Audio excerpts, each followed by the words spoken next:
ನಮ್ಮ ಊರು ನಮ್ಮ ಸುದ್ದಿಗೆ ಸ್ವಾಗತ. ನಾನು ನಂದಿನಿ ಸಾಗರ. ಇದೀಗ ಹೆಡ್ಲೈನ್ಸ್. ಮಲೆನಾಡಿನಲ್ಲಿ ಗೌರಿ ಗಣೇಶ ಹಬ್ಬ ಬಲು ಜೋರು. ಒಂದು ಮೂತಿಗೆ 700ರಿಂದ 800 ರೂಪಾಯಿ ನಿಗದಿ. ಬೆಲೆ ಏರಿಕೆಯ ನಡುವೆ ಮಾರುಕಟ್ಟೆಯಲ್ಲೂ ಭರ್ಜರಿ ವಹಿವಾಟು. ಅಂತೂ ಇಂತೂ ಎತ್ತಿನಹೊಳೆ ಮೊದಲ ಹಂತ ಲೋಕಾರ್ಪಣೆ. ಬಯಲು ಸೀಮೆಯ 7 ಜಿಲ್ಲೆಗಳ ಜನರಿಗೆ ಕುಡಿಯುವ ನೀರು ಪೂರೈಕೆಯ ಗುರಿ. ಸಕಲೇಶಪುರದಲ್ಲಿ ಗ್ರೀನ್ ಸಿಗ್ನಲ್ ಕೊಟ್ಟ ಸಿಎಂ ಸಿದ್ದರಾಮಯ್ಯ. ಮಲೆನಾಡಿನಲ್ಲಿ ಬಿಡುವು ಕೊಟ್ಟ ಮಳೆರಾಯ. ಲಿಂಗನಮಕ್ಕಿ ಭದ್ರಾ ಒಳಹರಿವಿನಲ್ಲಿ ಗಣನೀಯ ಇಳಿಕೆ. ಹೊಸಪೇಟೆಯ ತುಂಗಭದ್ರಾ ಜಲಾಶಯದಿಂದ ಮತ್ತೆ ನೀರು ಬಿಡುಗಡೆ.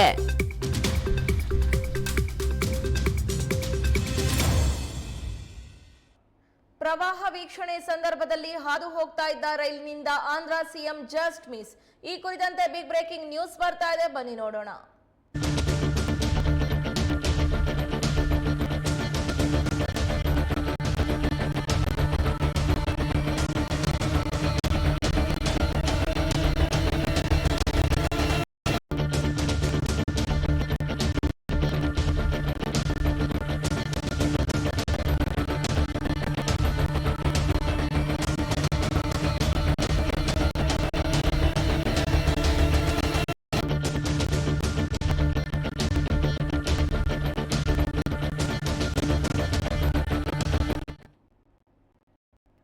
ಆಂಧ್ರಪ್ರದೇಶದ ವಿಜಯವಾಡ, ಮಧುರಾ ನಗರದಲ್ಲಿ ಭಾರೀ ಮಳೆಯಾಗಿದ್ದು ಪ್ರವಾಹದ ಪರಿಸ್ಥಿತಿ ಉಂಟಾಗಿದೆ.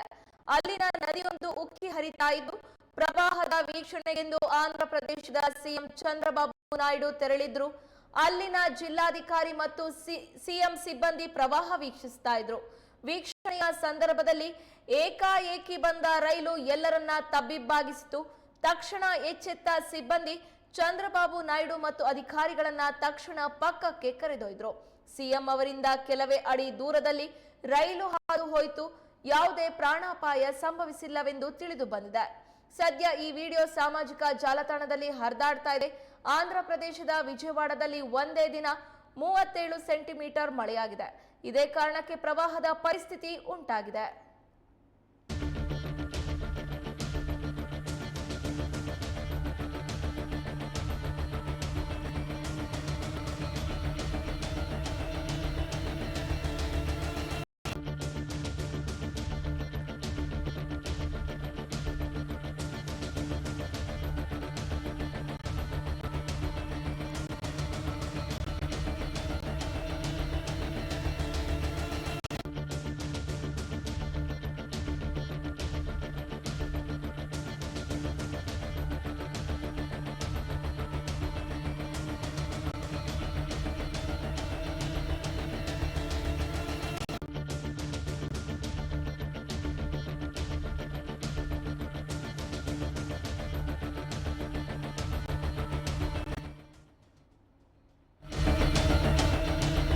ಆಂಧ್ರಪ್ರದೇಶದ ವಿಜಯವಾಡದಲ್ಲಿ ಒಂದೇ ದಿನ 37 ಸೆಂಟಿಮೀಟರ್ ಮಳೆಯಾಗಿದೆ.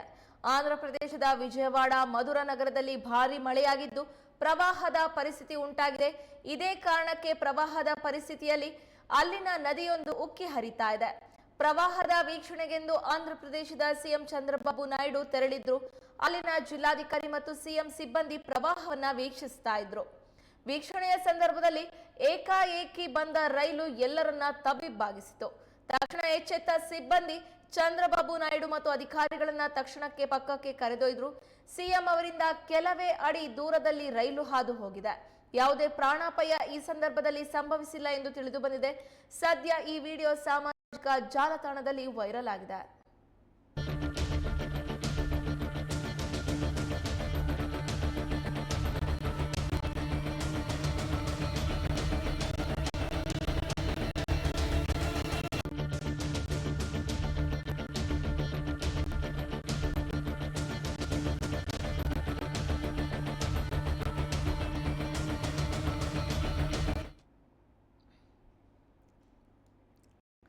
ಗೌರಿ ಮತ್ತು ಗಣೇಶ ಹಬ್ಬದ ಪ್ರಯುಕ್ತ ಬೆಂಗಳೂರಿನ ಜಯನಗರ ವಿಧಾನಸಭಾ ಶಾಸಕರಾದ ಸಿಕೆ ರಾಮಮೂರ್ತಿ ಮನೆಯಲ್ಲಿ ಸುಮಾರು 500 ಸುಮಂಗಲಿಯರಿಗೆ ಬಾಗಿನ ವಿತರಣೆ ಮಾಡಲಾಯಿತು.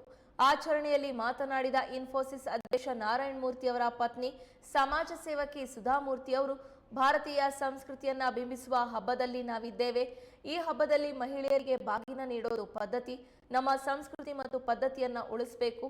ಕಾಯಕದ ಮಹತ್ವವನ್ನ ಅರಿತು ದೇಶದ ಏಳಿಗೆಗೆ ಶ್ರಮಿಸಬೇಕೆಂದು ಕಿವಿ ಮಾತು ಹೇಳಿದರು. ಎಲ್ಲಾ ಮಹಿಳೆಯರಿಗೂ ಬಾಗಿನ ವಿತರಣೆ ಮಾಡಲಾಯಿತು.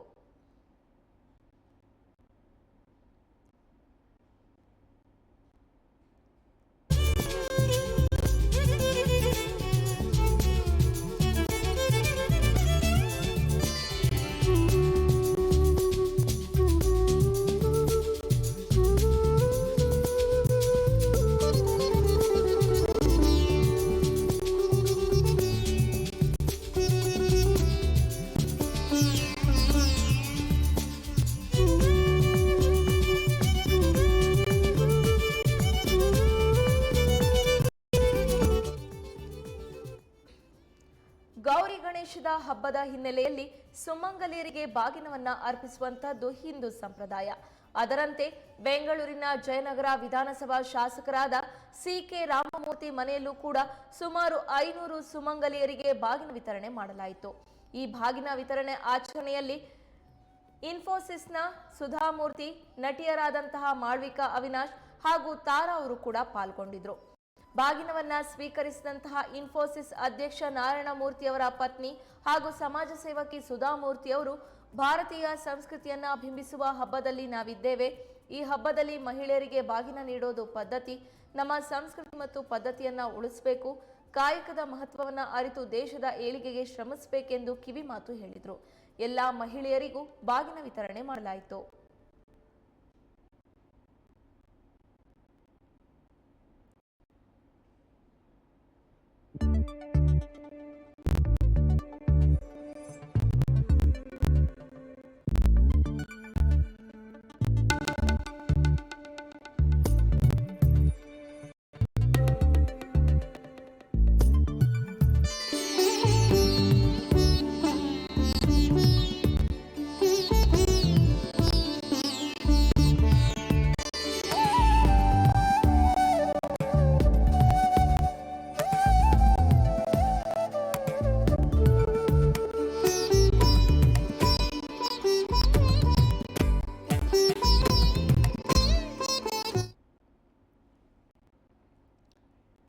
ಸಾಗರ ಪಟ್ಟಣದಲ್ಲಿ ಈ ದಿನ ಎಸ್ಪಿಎಂ ರಸ್ತೆಯಲ್ಲಿರುವ ಚಂದ್ರಶೇಖರ್ ಜೋಯ್ಸ್ ಅವರ ಮನೆಯಲ್ಲಿ ಅರಮನೆಯ ಗೌರಿಯನ್ನ ಪ್ರತಿಷ್ಠಾಪಿಸಿ ಪೂಜಿಸಲಾಯಿತು.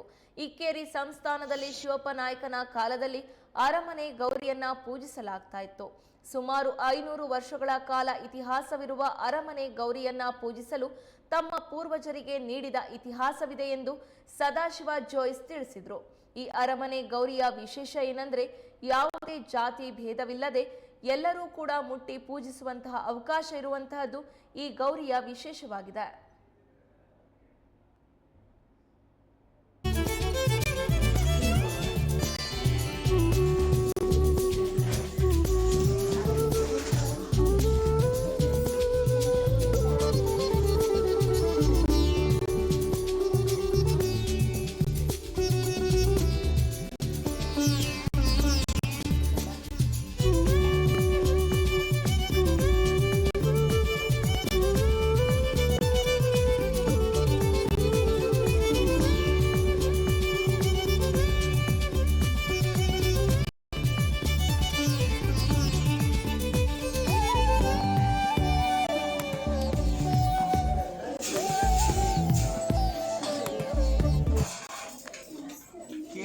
ಅರಮನೆ ಗೌರಿ ಅಂತ ಇದು ಪ್ರಸಿದ್ಧವಾಗಿರ್ತಕ್ಕಂಥದ್ದು. ಇಕ್ಕೇರಿ ಸಂಸ್ಥಾನದಲ್ಲಿ ನಮ್ಮ ಮೂಲ ಪುರುಷರು ರಾಜಪುರೋಹಿತರಾಗಿದ್ದ ಕಾರಣದಿಂದ ಆವಾಗ ಅಲ್ಲಿ ಇಕ್ಕೇರಿಯಲ್ಲಿ ವೈಭವೋಪೇತವಾಗಿ ನಡೀತಾ ಇತ್ತು. ಇಕ್ಕೇರಿ ಸಂಸ್ಥಾನ ಅವನತಿಗೆ ಬಂದ ಮೇಲೆ ಇವರು ಸಾಗಕ್ಕೆ ಬಂದು ನೆಲೆಸಿದಾಗ ಇಕ್ಕೇರಿ ಅರಮನೆ ಗೌರಿಯನ್ನು ನಿಮ್ಮ ಮನೆಯಲ್ಲೇ ಇಡಬೇಕು, ನೀವು ಸಾರ್ವಜನಿಕವಾಗಿ ನಡೆಸ್ಕೊಂಡು ಬರಬೇಕು ಅಂತೇಳಿ 4.5 ಅಡಿ ಎತ್ತರದ 2 ಕಾಲ್ದೀಪವನ್ನು ಕೊಟ್ಟು ಅದಕ್ಕೆ ಸಂಬಂಧಪಟ್ಟಿರ್ತಕ್ಕಂಥ ಎಲ್ಲ ಸವಲತ್ತುಗಳನ್ನು ಕೊಟ್ಟು ಇಕ್ಕೇರಿ ಅರಮನೆ ಗೌರಿಯನ್ನು ನೀವು ನಡೆಸ್ಕೊಂಡು ಹೋಗಿ ಅಂತೇಳಿ ಅನೂಚಾನವಾಗಿ ನಡ್ಕೊಂಡು ಬಂದಿದೆ. ಇದಕ್ಕೂ ಮಹಾಗಣಪತಿ ದೇವಸ್ಥಾನಕ್ಕೂ ಕೂಡ ಒಂದು ಅನನ್ಯವಾಗಿರ್ತಕ್ಕಂಥ ಸಂಬಂಧ ಇದೆ. ನಾವು ಗಣಪತಿ ಗಣಪತಿ ದೇವರಿಗೆ ಮೊದಲು ಪೂಜೆಯನ್ನು ಸಲ್ಲಿಸಿಯೇ ಗಂಗೆಯನ್ನು ತಂದು ಇಲ್ಲಿ ನಾವು ಪ್ರತಿಷ್ಠಾಪನೆಯನ್ನು ಮಾಡ್ತೇವೆ. ನಂತರದಲ್ಲಿ ಗಣಪತಿ ದೇವಸ್ಥಾನದಲ್ಲಿ ಇರ್ತಕ್ಕಂತಹ ಗಣಪತಿ ಜೊತೆಯಲ್ಲಿಯೇ ನಮ್ಮ ಅರಮನೆ ಗೌರಿಯನ್ನು ವಿಸರ್ಜನಾ ಮೆರವಣಿಗೆಯನ್ನು ಮಾಡಿ ಗಣಪತಿ ಕೆರೆಯಲ್ಲಿ ವಿಸರ್ಜನೆಯನ್ನು ಮಾಡ್ತೇವೆ. ನಮಗೆ ತುಂಬ ಸಂತೋಷದ ವಿಚಾರ ಅಂತಂದರೆ ಇಲ್ಲಿ ಜಾತಿ ಭೇದ ಅನ್ನೋದು ಇಲ್ಲವೇ ಇಲ್ಲ. ಎಲ್ಲ ವರ್ಗದವರು, ಎಲ್ಲ ಜಾತಿಯವರು ದೇವರನ್ನು ಮುಟ್ಟಿ ಸಕ್ರಮವಾಗಿ ಅವರೇ ಮನಸ್ತೃಪ್ತಿಯಿಂದ ಪೂಜೆಯನ್ನು ಮಾಡ್ಕೊಂಡು ಹೋಗುವಂತಹ ಒಂದು ವ್ಯವಸ್ಥೆಯನ್ನು ಇಕ್ಕೇರಿ ಅರಸರ ಕಾಲದಿಂದಲೂ ಕೂಡ ನಾವು ಇದನ್ನು ನಡೆಸ್ಕೊಂಡು ಬಂದಿದ್ದೇವೆ. ಇಲ್ಲಿ ಯಾರೇ ಆಗಲಿ ದೇವರನ್ನು ಮುಟ್ಟಿ ಅವರೇ ಪೂಜೆ ಮಾಡಿ, ಅವರೇ ಉಡಿ ತುಂಬಿ, ಅವರೇ ಪ್ರಸಾದ ತಗೊಂಡು ಸಂತೋಷವಾಗಿ ಭಕ್ತಾದಿಗಳು ಹೋಗೋದು ನಮಗೆ ತುಂಬ ಸಂತೋಷವನ್ನು ತಂದುಕೊಟ್ಟಿದೆ. ಮತ್ತು ಗ್ರಾಮಾಂತರ ಪ್ರದೇಶದ ಜನ ಏನಿದ್ದಾರೆ ಅವರು ಭಕ್ತಿಯಿಂದ ಸಹಸ್ರ ಸಂಖ್ಯೆಯಲ್ಲಿ ಇವತ್ತು ಮತ್ತು ನಾಳೆ ತದಿಗೆ ಮತ್ತು ಚೌತಿ 2 ದಿವಸನೂ ಕೂಡ ಬಂದು ಹೋಗ್ತಾರೆ, ಹಣ್ಕಾಯಿ ಮಾಡಿಸ್ಕೊತಾರೆ. ಅವರಿಗಿರುವಂತಹ ಭಕ್ತಿ ಬಗ್ಗೆ ನಮಗೆ ತುಂಬ ಸಂತೋಷ ಇದೆ. ಮಗು ಹುಟ್ಟಿದರೆ ಆ ಉರುಳುಗಾಯಿ ಬಿಡಿಸ್ತಾರೆ. ಅಕಸ್ಮಾತ್ ಮದುವೆ ಆಗಿದ್ದರೆ ವಿಶೇಷವಾದ ಪೂಜೆ, ಮಕ್ಕಳಾಗಲಿಕ್ಕೋಸ್ಕರವಾದ ಪೂಜೆ, ಮಕ್ಕಳಾಗೋದ್ರಿಂದ ಪೂಜೆ, ಮದುವೆಗೋಸ್ಕರವಾದ ಪೂಜೆ, ಈ ತರಹದ ಅನೇಕ ಅವರ ಹರಕೆ ಹಾಡ್ಯಗಳೆಲ್ಲವೂ ಕೂಡ ಇಲ್ಲಿ ನಡೀತಾ ಇದೆ. ದೇವರು ಸ್ವರ್ಣಗೌರಿ ಅಮ್ಮನವರು ಎಲ್ಲ ಭಕ್ತಾದಿಗಳಿಗೂ ಕೂಡ ಆಯುಷ್ಯ, ಆರೋಗ್ಯ, ಐಶ್ವರ್ಯ, ನೆಮ್ಮದಿ ಎಲ್ಲವನ್ನು ಕೊಟ್ಟು ಕಾಪಾಡ್ಕೊಂಡು ಬರ್ತಾ ಇದ್ದಾರೆ. ಆದ್ದರಿಂದಲೇ ಪ್ರತಿ ವರ್ಷ ಭಕ್ತಾದಿಗಳ ಸಂಖ್ಯೆ ಏರ್ತಾನೇ ಹೋಗ್ತಾ ಇದೆ. ಒಂದು ವರ್ಷ ಸೂರ್ಯನಾರಾಯಣ ಜೈಸ್ರ ಮನೆಯಲ್ಲಿ, ಇನ್ನೊಂದು ವರ್ಷ ಚಂದ್ರಶೇಖರ್ ಜೈಸ್ರ ಮನೆಯಲ್ಲಿ ಈ ಒಂದು ವೈಭವೋಪೇತವಾಗಿರ್ತಕ್ಕಂಥ ಸ್ವರ್ಣಗೌರಿ ಉತ್ಸವ ಅನೂಚಾನವಾಗಿ ನಡ್ಕೊಂಡು ಬಂದಿದೆ. ಇದಕ್ಕೆ ಎಲ್ಲರ ಸಹಕಾರ ದೊರೀತಾ ಇರೋದು ನಮಗೆ. ಗಣೇಶನ ಮೂರ್ತಿಗಳು ಪರಿಸರ ಪೂರಕವಾಗಿ ಇರಬೇಕು. ಪ್ಲಾಸ್ಟರ್ ಆಫ್ ಪ್ಯಾರಿಸ್ ಮೂರ್ತಿಗಳನ್ನು ಬಳಸೋದಕ್ಕೆ ಬ್ರೇಕ್ ಹಾಕಲಾಗಿದೆ. ಅಂದಹಾಗೆ ನಮ್ಮ ಶಿವಮೊಗ್ಗದ ಸೈನ್ಸ್ ಮೈದಾನದಲ್ಲಿ ಮೂರ್ತಿಗಳ ಖರೀದಿ ಬಲು ಜೋರಾಗಿ ನಡೆದಿದೆ. ಹಾಗಾದರೆ ವಿಘ್ನೇಶ್ವರನ ಮೂರ್ತಿಗಳು ಹೇಗೆ ರೆಡಿಯಾಗಿವೆ? ನೀರಿನಲ್ಲಿ ಕರಗುವಂತಹ ಬಣ್ಣಗಳನ್ನೇ ಬಳಕೆ ಮಾಡಿದ್ದಾರೆ. ಹಾಗಾದರೆ ಖರೀದಿಯ ಭರಾಟೆ ಹೇಗೆ ನಡೀತಾ ಇದೆ ಅಂತ ನೋಡ್ಕೊಂಡು ಬರೋಣ ಬನ್ನಿ.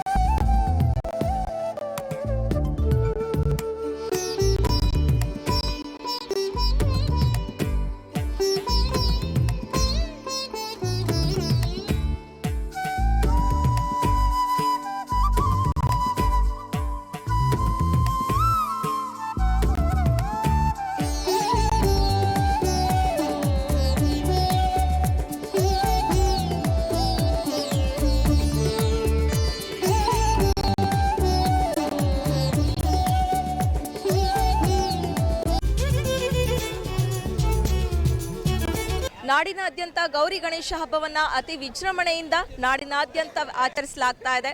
ನಾವೀಗ ಶಿವಮೊಗ್ಗದ BH ರಸ್ತೆಯಲ್ಲಿರುವಂತಹ ಸೈನ್ಸ್ ಫೀಲ್ಡ್ನಲ್ಲಿದ್ದೀವಿ. ಈ ಸೈನ್ಸ್ ಫೀಲ್ಡ್ ನೋಡಬಹುದು, ಎಲ್ಲ ಕಡೆಯಲ್ಲೂ ಕೂಡ ಗಣೇಶನ ಮೂರ್ತಿಗಳನ್ನು ಮಾರಾಟ ಮಾಡಲಾಗ್ತಾ ಇದೆ. ಈಗಾಗಲೇ ಜನರು ಶಿವಮೊಗ್ಗ ಹಾಗೂ ಶಿವಮೊಗ್ಗದ ಸುತ್ತಮುತ್ತಲಿನ ಭಾಗದ ಜನರು ಬೇರೆ ಬೇರೆ ಭಾಗದಿಂದ ಬಂದು ಇಲ್ಲಿ ಗಣಪತಿ ಮೂರ್ತಿಯ ಖರೀದಿಗಾಗಿ ಆಗಮಿಸ್ತಾ ಇದ್ದಾರೆ. ಈ ಒಂದು ಇಡೀ ಸೈನ್ಸ್ ಫೀಲ್ಡ್ನ ಆವರಣದಲ್ಲಿ ಎಲ್ಲೆಡೆ ಗಣೇಶನ ಮೂರ್ತಿಯನ್ನ ಮಾರಾಟ ಮಾಡ್ತಾ ಇದ್ದಾರೆ. ಇಲ್ಲಿ ನೀವು ನೋಡಬಹುದು, ಬಣ್ಣ ಬಣ್ಣದ ಗಣೇಶನ ಮೂರ್ತಿಗಳನ್ನ ಮಾರ್ತಾ ಇದ್ದಾರೆ, ಮಣ್ಣಿನ ಗಣೇಶನ ಮೂರ್ತಿಗಳನ್ನ ಮಾರ್ತಾ ಇದ್ದಾರೆ. ಬನ್ನಿ ಸ್ವತಃ ಅವರನ್ನೇ ಮಾತಾಡಿಸ್ತಾ ಹೋಗೋಣ, ಗಣಪತಿಯನ್ನ ಹೇಗೆ ತಯಾರು ಮಾಡ್ತಾರೆ ಅಂತ ಹೇಳಿ ಕೇಳ್ತಾ ಹೋಗೋಣ. ಯಾವ ಊರಿಂದ ಬಂದು ಇಲ್ಲಿ ಗಣಪತಿ ಮೂರ್ತಿಗಳನ್ನ ಮಾರಾಟ ಮಾಡ್ತಾ ಇದ್ದಾರೆ? ನಾವು ಕುಂಸಿಯಿಂದ ಬಂದಿರೋದು. ಸೊ ಪ್ರತಿ ವರ್ಷನೂ ಬರ್ತೀವಿ. ಪ್ರತಿ ವರ್ಷ ಮಣ್ಣಿನ ಗಣಪತಿಗಳನ್ನ ಇಲ್ಲಿ ಇಡ್ತಾನೆ ಇರ್ತೀವಿ. ಗಣಪತಿ ಮೂರ್ತಿಗಳಿಗೆ ಆದಷ್ಟು ಬಣ್ಣ ಹಚ್ಚೋದನ್ನ ಅವಾಯ್ಡ್ ಮಾಡಿ ಅಂತ ಹೇಳ್ತಾರೆ. ಆದ್ರೂ ಕೂಡ ಬಣ್ಣದ ಗಣಪತಿಗಳನ್ನ ತಂದಿದ್ದೀರಾ, ಇದ್ರ ಬಗ್ಗೆ ಏನು ಹೇಳ್ತೀರಾ? ಬಣ್ಣ ಅಂತ ಹೇಳಿದ್ರೆ ಮುಂಚೆ ಲೈಕ್ ಕೆಮಿಕಲ್ ವಿಚ್ ಇಸ್ ನೀರು ಜೊತೆ ವಾಟರ್ ರಿಯಾಕ್ಟ್ ಆಗೋದು ಬೇಡ ಅಂತ ಹೇಳಿದರು. ಸೊ ಅದಕ್ಕೆ ವಾಟರ್ ಪೇಂಟ್ಸ್ ಅಂತಲೇ ಬರುತ್ತೆ. ಅದು ಲೈಕ್ ಕೆಮಿಕಲ್ ರಿಯಾಕ್ಷನ್ಸ್ ಏನು ಇರಲ್ಲ. ಸೊ ಅದು ನೈಸರ್ಗಿಕ ಏನು ಹಾಳು ಮಾಡೋವಂಥದ್ದು ಇರಲ್ಲ. ಸೊ ಅಂಥ ಒಂದು ಪೇಂಟ್ನ ಬಳಸ್ತಾ ಇದ್ದೀವಿ. ಸೊ ನೀವು ಅಕ್ರಿಲಿಕ್ ಅಂತ ಕೇಳಿರ್ತೀರಾ ಅಥವಾ ವಾಟರ್ ಪೇಂಟ್ಸ್ ಕೇಳಿರ್ತೀರಾ, ಅದನ್ನು ಬಳಸ್ತಾ ಇದ್ದೀವಿ. So which will not even harm to ಏನು ಲೈಕ್ ನೀರಲ್ಲಿ ವಾಸ ಮಾಡುವಂಥ ಜೀವಿಗಳು ಕೂಡ. ಸೊ ಅದನ್ನು ಬಳಸ್ತಾ ಇದ್ದೀವಿ. ಆ್ಯಂಡ್ ಇದನ್ನು ಇಕೋ ಫ್ರೆಂಡ್ಲಿ ಅಂತಲೇ ಹೇಳ್ಬೋದು. ಬಿಕಾಸ್ ಕಾಮನ್ ಆಗಿ ಇವನ್ ಗೌರ್ಮೆಂಟ್ ಕೂಡ ಸೊ ಅದನ್ನೇ ಹೇಳೋದು, ಯಾವಾಗಲೂ ಪರಿಸರ ಕಾಪಾಡುವಂಥನೇ ಬಣ್ಣಗಳನ್ನು ಬಳಸಿ. ಸೊ ಅದನ್ನು ಹೇಳ್ತಾರೆ, ಅದನ್ನೇ ಫಾಲೋ ಮಾಡಿಕೊಂಡೆ ನಾವು ಮಾಡ್ತಾ ಇರೋದು. ಎಸ್. ಇಲ್ಲಿ ಇರೋದೆಲ್ಲ ಕಂಪ್ಲೀಟ್ ಆಗಿ ಮಣ್ಣಿನ ಗಣಪತಿಗಳು. ಹೌದು, ಮಣ್ಣಿನ ಗಣಪತಿನೇ. ಆ ಕೆರೆಯಿಂದ ಮಣ್ಣು ತೊಗೊಂಬಂದು ಅದರಲ್ಲೇ ಮಾಡುವಂಥದ್ದು. ಸರ್, ಯಾವ ಊರಿಂದ ವ್ಯಾಪಾರಕ್ಕೆ ಬಂದಿದ್ದೀರಾ? ಹಾಗೆ ಎಷ್ಟು ದಿನಗಳಿಂದ ಗಣಪತಿ ಮೂರ್ತಿಗಳ ತಯಾರಿಯನ್ನು ಮಾಡಿದ್ದೀರಾ? ಈಗ ಮೇಡಮ್ರೆ ನಾವು 2 ತಿಂಗಳಿಂದನೂ ಮಾಡ್ತಾನೇ ಇದ್ದೀವಿ. ನಮ್ಮದು ಇದೇ ಊರು ಶಿವಮೊಗ್ಗನೇ, ಕುಂಬಾರ ಬೀದಿಯಲ್ಲಿ ನಾವಿರೋದು. ನಾವು ತಲತಲಾಂತರದಿಂದನೂ ಗಣಪತಿ ಮಾಡ್ಕೊತ ಬಂದಿದ್ದೀವಿ. ನಮ್ಮ ಅಪ್ಪಾಜಿ ಮಾಡ್ತಿದ್ರು, ನಮ್ಮ ಅಮ್ಮನೂ ಮಾಡ್ತಾಯಿದ್ರು, ಲೇಡೀಸಲ್ಲಿ ನಮ್ಮಮ್ಮನೂ ಮಾಡ್ತಾಯಿದ್ರು. ಈಗ ಆ ವೃತ್ತಿನೇ ನಾವು ಮುಂದುವರ್ಸ್ಕೊಂಬಂದಿದ್ದೀವಿ. ಇಲ್ಲಿ ಬಂದಿರೋ ಸೈನ್ಸ್ ಫೀಲ್ಡಲ್ಲಿ ಏನು ಬಂದಿದೆ ಎಲ್ಲ ಮಣ್ಣಿನ ಗಣಪತಿನೇ ಬಂದಿರೋದು. ಯಾವುದೋ POP ಗಣಪತಿ ಯಾವುದೂ ಬಂದಿಲ್ಲ. ಎಲ್ಲ ಮತ್ತು ಎಲ್ಲ ವಾಟ್ರ್ ಪೇಂಟು, ಆಯಿಲ್ ಪೇಂಟ್ ಯಾವುದೂ ಇಲ್ಲ, ಎಲ್ಲ ವಾಟ್ರ್ ಪೇಂಟು. ಒಳಗೆ ಬಿಡಲಿ, ನಮ್ಮ ಮನೆಯಲ್ಲೇ ಒಂದು ಬಕೆಟಲ್ಲಿ ಹಾಕಿದರೂ ಕೂಡ ಅದು ಅಲ್ಲಂಗೆ ಕರಗುತ್ತೆ. ಆಮೇಲೆ ಅದನ್ನು ತುಳಸಿ ಗಿಡಕ್ಕೆ ಹಾಕ್ತಾರೆ. ಒಳ್ಳೆ ಮಣ್ಣಿದು, ಎರೆ ಮಣ್ಣು ಆಗೋದ್ರಿಂದ ತುಳಸಿ ಗಿಡಕ್ಕೆ ಹಾಕ್ತಾರೆ, ಬೇರೆ ಗಿಡಗಳಿಗೆಲ್ಲ ಹಾಕ್ತಾರೆ. ಈ ಸರಿ ಮಾತ್ರ ಭಾಳ ಗಣಪತಿ ಬಂದಿದೆ. ರೇಟ್ ಬೇರೆ ಜಾಸ್ತಿ ಆಗಿದೆ. ಡೀಸೆಲ್ ರೇಟ್ ಜಾಸ್ತಿ, ವ್ಯಾನ್ ಬಾಡಿಗೆ ಜಾಸ್ತಿ. ಆಮ್ಯಾಗ ಇಲ್ಲಿ ನಮ್ಮ ಜಿಲ್ಲಾಡಳಿತದವರು ಕರೆಂಟಿನ ವ್ಯವಸ್ಥೆ ಮಾಡಿದ್ದಾರೆ, ಆಮ್ಯಾಗ ನೀರಿನ ವ್ಯವಸ್ಥೆನೂ ಮಾಡಿದ್ದಾರೆ. ಜಿಲ್ಲಾಡಳಿತಕ್ಕೂ ಹಾಗೂ ನಿಮ್ಮ 24x7 ಏನಿದೆ ಅವರಿಗೂ ಕೃತಜ್ಞತೆಯನ್ನು ಸಲ್ಲಿಸ್ತೀವಿ. ಸರ್, ಗಣಪತಿ ಹಬ್ಬವನ್ನು ಹೇಗೆ ಆಚರಿಸ್ತಾ ಇದ್ದೀರಾ? ಗಣಪತಿ ಹಬ್ಬ ಎಲ್ಲರೂ ಹೇಗೆ ಆಚರಿಸ್ತಾರೆ ಅದೇ ಥರ ನಾವು ಆಚರಿಸ್ತಾ ಇದ್ದೀವಿ. ಅದೇ ಅದರಲ್ಲಿ ಫೆಸಿಲಿಟಿ ಏನು, ಅದೇ 50ನೇ ವರ್ಷದ್ದು ಅನ್ನೋದು ಒಂದು ಹೆಮ್ಮೆ ನಮಗೆ. 5 ದಿನ ಕಾರ್ಯಕ್ರಮ ಮಾಡ್ತಾಯಿದ್ವಿ. 5 ಕಾರ್ಯಕ್ರಮ 5 ದಿನ ಚೆನ್ನಾಗಿದೆ. ಒಂದು ಊರಿಗೆ ಒಂದೇ ಗಣಪತಿ ಇಡೋದು ನಾವು, ಬಸವೇಶ್ವರ ದೇವಸ್ಥಾನದಲ್ಲಿ, ಪುರದಾಳ ಅಂತ, ಶಿವಮೊಗ್ಗ ತಾಲೂಕು. ಗಣಪತಿ ಮೂರ್ತಿ ತಯಾರಕರು ನಮ್ಮ ಜೊತೆ ಇದ್ದಾರೆ, ಅವರನ್ನು ಮಾತಾಡಿಸ್ತಾ ಹೋಗೋಣ. ಸರ್, ಯಾವ ಊರಿಂದ ವ್ಯಾಪಾರಕ್ಕೆ ಬಂದಿರೋದು, ಹಾಗೆ ಎಷ್ಟು ದಿನಗಳ ಕಾಲದಿಂದ ಈ ಗಣಪತಿ ಮೂರ್ತಿ ತಯಾರಿ ಮಾಡಿದ್ದೀರಾ? ಮೇಡಮ್, ನಮ್ಮದು ಶಿವಮೊಗ್ಗ ಪದ್ಮಟಾಕೀಸ್. ನಾವು ಅಂದರೆ ನಾವು 4-5 ದಿನದಿಂದ ಇಲ್ಲೇ ಮಾಡ್ತಾ ಇದ್ದೀವಿ. ಯಾಕೆಂದ್ರೆ ನಾವೇ ಮಾಡ್ತೀವಿ. ಯಾಕೆಂದರೆ ನಾವು ಸುಮಾರು ಒಂದು 8-10 ವರ್ಷದಿಂದ ನಾವು ಇಲ್ಲೇ ಗಣಪತಿ ನಾವು ಸೇಲ್ ಮಾಡ್ತಾಯಿದ್ವಿ. ಸುಮಾರು ಅಂದರೆ ನಮಗೆ ಕಲರ್ ಆಗಿ ಡಿಫ್ರೆಂಟಾಗಿ ತರ್ತಾಯಿದ್ವಿ. ವರ್ಷ ನಾವು ನಮ್ಮ ಕಡೆ ಬೇರೆ ಸಿಗ್ತಾ ಇದೆ. ಅಂದರೆ ಕಲರ್ ಆಗಿ ಅಂದರೆ ಈ ಸರಿ ಬೇರೆ ಡಿಫ್ರೆಂಟ್ ಆಗಿದೆ, ಚೆನ್ನಾಗಿದೆ. ಅಂದರೆ ತುಂಬ ಜನ ಬಂದು ತೊಗೊಂಡೋಗ್ತಿದ್ದಾರೆ, ತುಂಬ ಚೆನ್ನಾಗಿದೆ.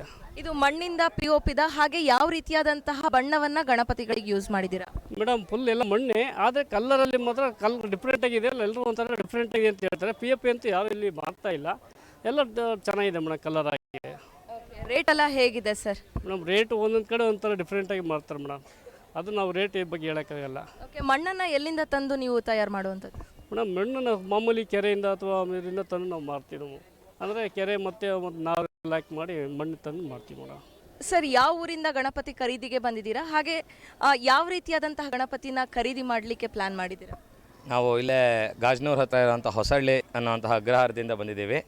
ಇಲ್ಲಿ ಬಣ್ಣ ಕಡಿಮೆ ಇರುವಂತಹ ಸಾಧಾರಣವಾಗಿರೋ ಗಣಪತಿ, ಅದಕ್ಕೆ ನೀಲಿ ಬಣ್ಣ ನಮ್ಮಲ್ಲಿ ನಿಷೇಧ. ಹಾಗಾಗಿ ನೀಲಿ ಬಣ್ಣ ಇಲ್ಲದೆ ಇರುವಂತಹ ಗಣಪತಿಯನ್ನು ನಾವು ನೋಡ್ತಾ ಇದ್ದೀವಿ. ಜೊತೆಗೆ ಮಣ್ಣಲ್ಲಿ ಮಾಡಿರೋ ಗಣಪತಿನೇ ಬೇಕು ಅನ್ನೋದು ನಮ್ಮ ಶಾಸ್ತ್ರದಲ್ಲೂ ಪುರಾಣದಲ್ಲೂ ಹೇಳಿರುವಂಥದ್ದು. ಯಾಕೆಂದರೆ ಗೌರಿಯಂಗ ಮಲಸಂಭೂತ ಅಂತ ಗಣಪತಿಗೆ ಹೆಸರು. ಯಾಕೆಂದರೆ ಗೌರಿಯ ಶರೀರದಲ್ಲಿ ಇದ್ದಂತಹ, ದೇವಿಯ ಶರೀರದಲ್ಲಿದ್ದಂತಹ ಕೊಳೆಯಿಂದ ಹುಟ್ಟಿರೋ ಅಂಥದ್ದು ಅನ್ನೋ ಹೆಸರಾಗಿರೋದ್ರಿಂದ ಆ ಮಣ್ಣಿನಿಂದಲೇ ಗಣಪತಿಯನ್ನು ಮಾಡಿರೋದನ್ನೇ ಖರೀದಿ ಮಾಡಬೇಕು. ಈ ಪ್ಲಾಸ್ಟರ್ ಆಫ್ ಪ್ಯಾರಿಸ್ ಆಗಲಿ ಅಥವಾ ಬೇರೆ ಆ ಥರ ಗಣಪತಿ ಇಷ್ಟ ಆಗೋದಿಲ್ಲ. ಆ ನಿಟ್ಟಿನಲ್ಲಿ ಇಟ್ಕೊಳ್ತಾ ಇದ್ದೀವಿ. ಸುಮಾರು ಅನಂತವರತ ದಿವಸ ಅಲ್ಲಿವರೆಗೂ ಕೂಡ, ಅನಂತವರತದವರೆಗೂ ನಮ್ಮ ಮನೆಯಲ್ಲಿ ಅಜ್ಜನ ಕಾಲದಿಂದಲೂ ಗಣಪತಿ ಇಡೋ ಪರಂಪರೆ ಇದೆ. ಹಾಗೆ ನಾವು ಆರಾಧನೆ ಮಾಡ್ಕೊಂಡು ಬರ್ತಾ ಇದ್ದೀವಿ. ನೋಡಿದ್ರಲ್ಲ, ನಗರದ ಸುತ್ತಮುತ್ತ ಹಳ್ಳಿಗಳಿಂದ ಹಾಗೆ ನಗರದ ವಿವಿಧ ಏರಿಯಾಗಳಿಂದ ಬಂದು ಶಿವಮೊಗ್ಗದ ಸೈನ್ಸ್ ಫೀಲ್ಡ್ನಲ್ಲಿ ಗಣಪತಿ ಮೂರ್ತಿಗಳನ್ನು ವ್ಯಾಪಾರ ಮಾಡ್ತಾ ಇದ್ದಾರೆ. ಎಲ್ಲರೂ ಕೂಡ ಹೇಳುವಂತಹದ್ದು ಒಂದೇ ಮಾತು, ನಾವು ಯಾರು POP ಗಣಪತಿಗಳನ್ನು ಸೇಲ್ ಮಾಡ್ತಾ ಇಲ್ಲ, ಇಲ್ಲಿ ಕೇವಲ ಮಣ್ಣಿನ ಗಣಪತಿಯನ್ನು ಸೇಲ್ ಮಾಡ್ತಾ ಇದ್ದೀವಿ. ಹಾಗೆ ನೀರಿಗೆ ಯಾವುದೇ ರೀತಿಯಾದಂತಹ ಹಾನಿಯಾಗದಂತಹ ಬಣ್ಣಗಳನ್ನು ಉಪಯೋಗಿಸಿದ್ದೀವಿ ಅಂತ ಹೇಳ್ತಾ ಇದ್ದಾರೆ. ಈ ರೀತಿ ನಮ್ಮ ಶಿವಮೊಗ್ಗದಲ್ಲಿ ಗಣಪತಿ ಹಬ್ಬ ಎಲ್ಲೆಡೆ ಮನೆ ಮಾತಾಗಿದೆ. ಕ್ಯಾಮ್ರಾ ಪರ್ಸನ್ ಜೊತೆ ನಂದಿನಿ ಸಾಗರ, ಕನ್ನಡ ಮೀಡಿಯಂ 24x7. ಗಾಂಧಿ ಬಜಾರ್ನಲ್ಲಿ ವ್ಯಾಪಾರ ವಹಿವಾಟು ಚೆನ್ನಾಗಿಯೇ ನಡೀತಾ ಇದೆ. ಬೆಳಗ್ಗೆಯಿಂದಲೇ ಜನರು ಪೂಜೆ ಸಾಮಗ್ರಿಗಳ ಖರೀದಿಯಲ್ಲಿ ಬ್ಯುಸಿಯಾಗಿದ್ದಾರೆ. APMC, ಲಕ್ಷ್ಮಿ ಟಾಕೀಸ್ ಬಳಿ ವ್ಯಾಪಾರವಂತೂ ಹೇಳ್ಕೊಳ್ಳುವಂತಿಲ್ಲ. ಹಾಗಾದರೆ ಗಾಂಧಿ ಬಜಾರ್ನಲ್ಲಿ ಸದ್ಯದ ಚಿತ್ರಣ ಹೇಗಿದೆ ಅಂತ ನೋಡ್ಕೊಂಡು ಬರೋಣ ಬನ್ನಿ. ಶ್ರಾವಣ ಮಾಸ ಕಳೆದು ಭಾದ್ರಪದ ಮಾಸದ 4ನೇ ದಿನದಂದು ಗಣೇಶ ಚತುರ್ಥಿ ಹಬ್ಬವನ್ನು ಆಚರಿಸಲಾಗುತ್ತೆ. ಈಗಾಗಲೇ ನಾಡಿನಾದ್ಯಂತ ಗಣೇಶ ಚತುರ್ಥಿ ಹಬ್ಬಕ್ಕೆ ಚಾಲನೆಯನ್ನ ನೀಡಲಾಗಿದೆ. ಎಲ್ಲರೂ ಕೂಡ ಗಣಪತಿ ಮೂರ್ತಿಯನ್ನ ಖರೀದಿ ಮಾಡಿ ಗಣಪತಿ ಪ್ರತಿಷ್ಠಾಪನೆ ಮಾಡಲಿಕ್ಕೆ ಎಲ್ಲಾ ರೀತಿಯಾದಂತಹ ತಯಾರಿಯನ್ನ ಮಾಡ್ಕೊಳ್ತಾ ಇದ್ದಾರೆ. ಅದೇ ರೀತಿ ನಮ್ಮ ಶಿವಮೊಗ್ಗದಲ್ಲೂ ಕೂಡ ಗಣಪತಿ ಹಬ್ಬ ವಿಜೃಂಭಣೆಯ ಮಾತಾಗಿದೆ. ನಾವೀಗ ಶಿವಮೊಗ್ಗದ ಶಿವಪ್ಪ ನಾಯಕ ವೃತ್ತದಲ್ಲಿದ್ದೀವಿ. ನೀವು ನೋಡಬಹುದು, ಇಡೀ ಶಿವಮೊಗ್ಗವೇ ಒಂದು ಹಬ್ಬದ ವಾತಾವರಣದಲ್ಲಿ ಮುಳುಗಿದೆ. ಈ ನೀವು ಶಿವಪ್ಪನಾಯಕ ಸರ್ಕಲಿಗೆ ಬಂದ್ರಿ ಅಂತ ಅಂದರೆ ಒಂದು ಹಬ್ಬವನ್ನು ಆಚರಿಸಲಿಕ್ಕೆ ಯಾವೆಲ್ಲ ಪೂಜೆ ಸಾಮಾನುಗಳಾಗಿರಬಹುದು, ಹಾಗೆ ಹಣ್ಣು ಹೂವು ತಳಿರು ತೋರಣ ಆಗಿರ್ಬೋದು, ಪ್ರತಿಯೊಂದು ಸಿಗುವಂತಹದ್ದು ನಮ್ಮ ಶಿವಮೊಗ್ಗದ ಗಾಂಧಿ ಬಜಾರ್ನಲ್ಲಿಯೇ. ಹಾಗಾಗಿ ಇದು ಒಂದು ಶಿವಪ್ಪನಾಯಕ ವೃತ್ತ, ಈ ಗಾಂಧಿ ಬಜಾರ್ ಅನ್ನುವಂತಹದ್ದು ಶಿವಮೊಗ್ಗದ ಹೃದಯ ಭಾಗದಲ್ಲಿರುವಂತಹದ್ದು. ಹಾಗಾಗಿ ಹಬ್ಬ ಬಂತು ಅಂತ ಅಂದರೆ ಜನರು ಶಿವಮೊಗ್ಗದ ಗಾಂಧಿ ಬಜಾರ್ಗೆ ಬರ್ತಾರೆ. ಇಲ್ಲಿ ಹಬ್ಬಕ್ಕೆ ಬೇಕಾಗಿರುವಂತಹ ಹಣ್ಣು ಹೂವು ತಳಿರು ತೋರಣ ಪ್ರತಿಯೊಂದನ್ನು ಇಲ್ಲಿ ಕೊಳ್ತಾರೆ. ಹಾಗೆ ಇನ್ನೊಂದೆಡೆ ಇದು ಶಿವಪ್ಪನಾಯಕ ವೃತ್ತದ ಒಂದು ಭಾಗ ಆದರೆ ಗಾಂಧಿ ಬಜಾರ್ನ ಡೌನ್ಗೆ ಹೋದರೂ ಕೂಡ ಅಲ್ಲಿ ಬಟ್ಟೆಯನ್ನು ಖರೀದಿ ಮಾಡೋದಾಗಿರಬಹುದು, ತರಕಾರಿಯನ್ನು ಖರೀದಿ ಮಾಡೋದಾಗಿರ್ಬೋದು, ಹಣ್ಣು ಹಂಪಲು, ಹಾಗೆ ಹಬ್ಬಕ್ಕೆ ಬೇಕಾಗಿರುವಂತಹ ಎಲ್ಲ ಪೂಜಾ ಸಾಮಾನುಗಳಾಗಿರ್ಬೋದು ಪ್ರತಿಯೊಂದು ಕೂಡ ಸಿಗುವಂತಹದ್ದು ನಮ್ಮ ಶಿವಮೊಗ್ಗದ ಗಾಂಧಿ ಬಜಾರ್ ವೃತ್ತದಲ್ಲಿನೇ. ಹಾಗಾಗಿ ಇಲ್ಲಿ ಸಾರ್ವಜನಿಕರು ನಮ್ಮ ಶಿವಮೊಗ್ಗದ ಯಾರೇ ಇದ್ರೂ ಕೂಡ ಬಂದು ಗಾಂಧಿ ಬಜಾರ್ನಲ್ಲಿ ಹಬ್ಬಕ್ಕೆ ಬೇಕಾಗಿರುವಂತಹ ಎಲ್ಲ ವಸ್ತುಗಳನ್ನು ಖರೀದಿ ಮಾಡ್ತಾರೆ. ಹಾಗೆ ಬೆಳಗ್ಗೆಯಿಂದಲೇ ಹಬ್ಬಕ್ಕೆ ಬೇಕಾಗಿರುವಂತಹ ಸಕಲ ತಯಾರಿಯಾಗಿರಬಹುದು, ವರ್ತಕರು ಆಗಿರಬಹುದು, ಬೆಳಗ್ಗೆಯಿಂದಲೇ ವ್ಯಾಪಾರವನ್ನ ಮಾಡ್ತಾ ಇದ್ದಾರೆ. ಅದರ ಜೊತೆಗೆ ಇಲ್ಲಿ ನೋಡಬಹುದು ಈ ಒಂದು ಏರಿಯಾ ನಾನು ಈಗಾಗಲೇ ಹೇಳಿದಾಗೆ ಹೃದಯ ಭಾಗದಲ್ಲಿರುವಂತಹ ಹಿನ್ನೆಲೆಯಲ್ಲಿ ಬೆಳಗ್ಗೆಯಿಂದಲೇ ಇಲ್ಲಿ ಟ್ರಾಫಿಕ್ ಜಾಮ್ ಸಂಭವಿಸಿದೆ.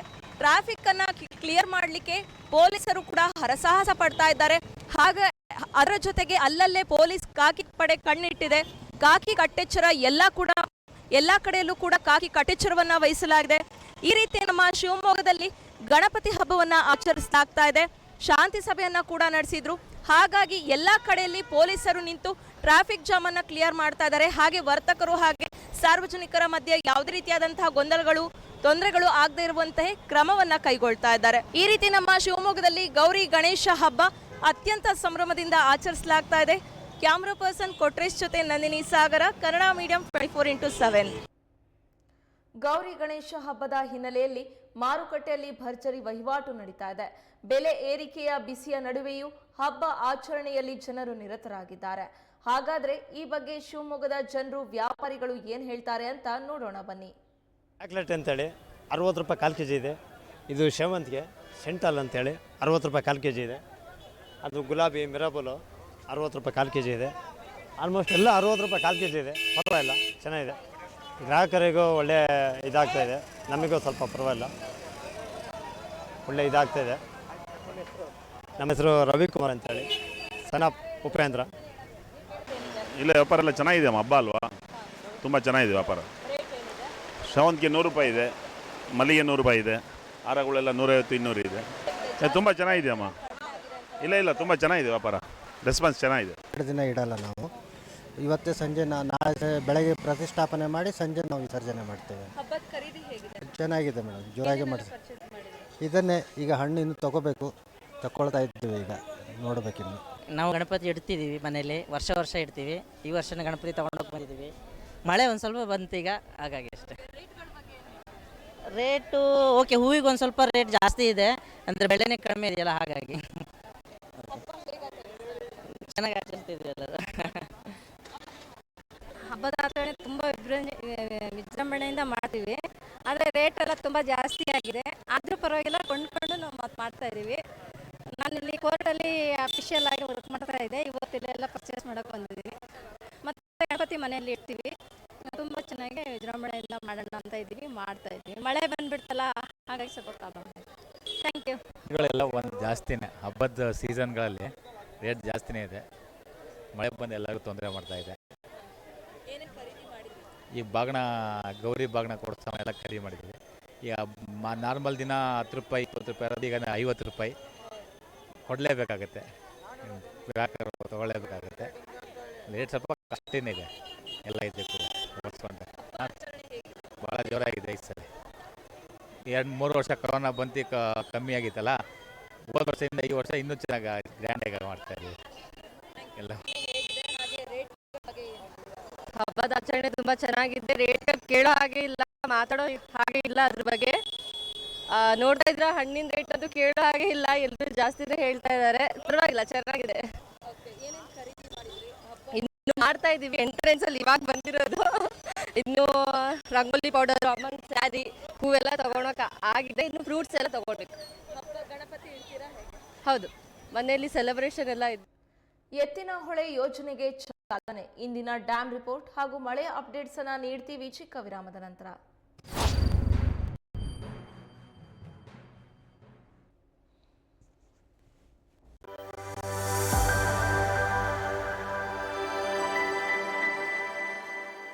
ನಿಮ್ಮ ಊರಿನಲ್ಲೂ ಸಮಸ್ಯೆಗಳಿವೆಯಾ? ಸಂಬಂಧಪಟ್ಟವರ ಗಮನಕ್ಕೆ ತಂದರೂ ಪ್ರಯೋಜನವಾಗಿಲ್ಲವೇ? ಹಾಗಾದ್ರೆ ನೀವು ಮಾಡಬೇಕಾಗಿರುವ ಕೆಲಸ ಇಷ್ಟೇ. ನಿಮ್ಮ ಊರಿನ ಸಮಸ್ಯೆಯ ಕುರಿತು ಒಂದು ವಿಡಿಯೋ ಮಾಡಿ ಸ್ವಲ್ಪ ಮಾಹಿತಿ ಕೊಡಿ. ಆ ವಿಡಿಯೋವನ್ನ ಈ ನಂಬರ್ಗೆ ಕಳುಹಿಸಿಕೊಡಿ. 9900218866. ಆ ಸಮಸ್ಯೆಯನ್ನ ನಾವು ಪ್ರಸಾರ ಮಾಡುತ್ತೇವೆ. ವಾಟ್ಸಪ್ ವರದಿಗಾರ. ನೀವು ರಿಪೋರ್ಟರ್ ಆಗಬೇಕೆ? ನಿರೂಪಕರಾಗಿ ತೆರೆ ಮೇಲೆ ಮಿಂಚಬೇಕೆ? ಮುದ್ರಣ ಜೊತೆಗೆ ವಿದ್ಯುನ್ಮಾನ ಮಾಧ್ಯಮದ ಸಂಪೂರ್ಣ ಚಿತ್ರಣ, ಪ್ರತಿಷ್ಠಿತ ಪತ್ರಿಕೆ ಮತ್ತು ಚಾನೆಲ್ಗಳಲ್ಲಿ ಕೆಲಸ ಮಾಡಿದ ಪರಿಣಿತರಿಂದ ತರಬೇತಿ, ಪತ್ರಿಕೋದ್ಯಮದ ವಿದ್ಯಾರ್ಥಿಗಳೇ ಇಲ್ಲಿದೆ ಸುವರ್ಣಾವಕಾಶ. ಪತ್ರಿಕೋದ್ಯಮದ ಕುರಿತು 3 ತಿಂಗಳ ಕೋರ್ಸ್, ಮೊದಲು ಬಂದವರಿಗೆ ಆದ್ಯತೆ. ವರದಿಗಾರಿಕೆ, ನಿರೂಪಣೆ, studio, camera, copy editing, video editing, social media, graphic design. ತರಬೇತಿ ನಮ್ಮದು, ಉತ್ತಮ ಭವಿಷ್ಯ ನಿಮ್ಮದು. Kannada medium journalism school of excellence. ಹೆಚ್ಚಿನ ಮಾಹಿತಿಗಾಗಿ ಸಂಪರ್ಕಿಸಿ 6366100394.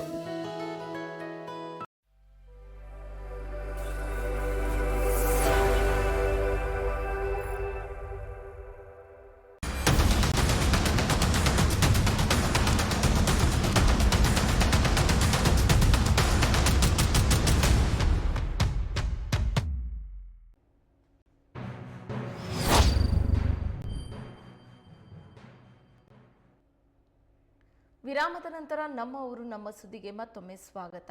ರಾಜ್ಯದ ಬರಪೀಡಿತ 7 ಜಿಲ್ಲೆಗಳಿಗೆ ಕುಡಿಯುವ ನೀರು ಒದಗಿಸುವ ರಾಜ್ಯ ಸರ್ಕಾರ ಮಹತ್ವಾಕಾಂಕ್ಷೆಯ ಎತ್ತಿನಹೊಳೆ ಯೋಜನೆಯ ಮೊದಲ ಹಂತಕ್ಕೆ ಮುಖ್ಯಮಂತ್ರಿ ಸಿದ್ದರಾಮಯ್ಯ ಅವರು ಶುಕ್ರವಾರ ಚಾಲನೆ ನೀಡಿದ್ದಾರೆ. ಹಾಸನ ಜಿಲ್ಲೆಯ ಸಕಲೇಶಪುರ ತಾಲೂಕಿನ ದೊಡ್ಡನಗರದ ವಿತರಣಾ ತೊಟ್ಟಿ 3ರಲ್ಲಿ ನೀರೆತ್ತುವ ಪಂಪ್ ಹಾಗೂ ಮೋಟಾರ್ಗಳನ್ನು ಆನ್ ಮಾಡುವ ಮೂಲಕ ಮುಖ್ಯಮಂತ್ರಿ ಸಿದ್ದರಾಮಯ್ಯ ಅವರು ಯೋಜನೆಯ ಮೊದಲ ಹಂತವನ್ನು ಲೋಕಾರ್ಪಣೆಗೊಳಿಸಿದರು.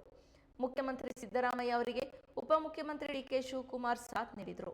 ಅಲ್ಲದೆ ಇದೇ ವೇಳೆ 7 ಸಚಿವರಿಂದ ದೊಡ್ಡ ನಗರದಲ್ಲೇ ನೀರೆತ್ತುವ 7 ವಿಆರ್ಗಳಿಗೂ ಚಾಲನೆ ನೀಡಲಾಯಿತು. ಇದಕ್ಕೂ ಮೊದಲು ಬೆಳಗ್ಗೆ 8:30ರಿಂದ ಉದ್ಘಾಟನಾ ಸ್ಥಳದಲ್ಲಿ ಹೋಮ ಹವನ ನೆರವೇರಿತು.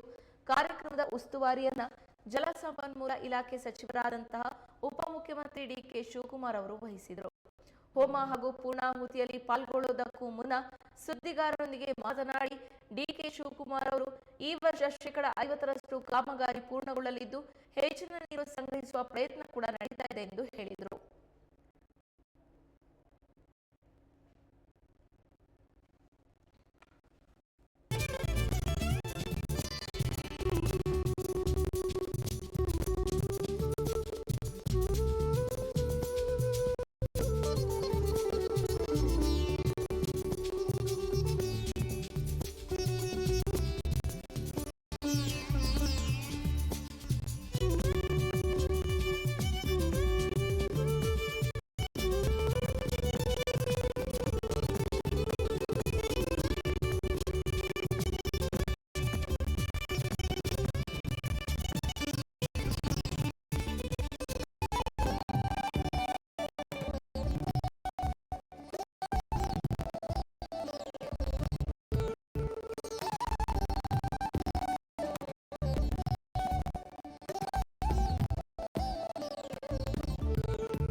ನಾವು ಹೋಗೋದು ಇಲ್ಲಿಂದ ನಡ್ರಿ.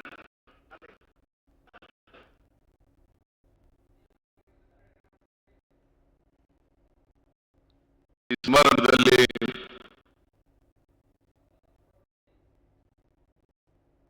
ಆಗುವ ಕಾರ್ಯಕ್ರಮವನ್ನ ಉದ್ಘಾಟನೆ ಮಾಡಿದ್ದೇವೆ.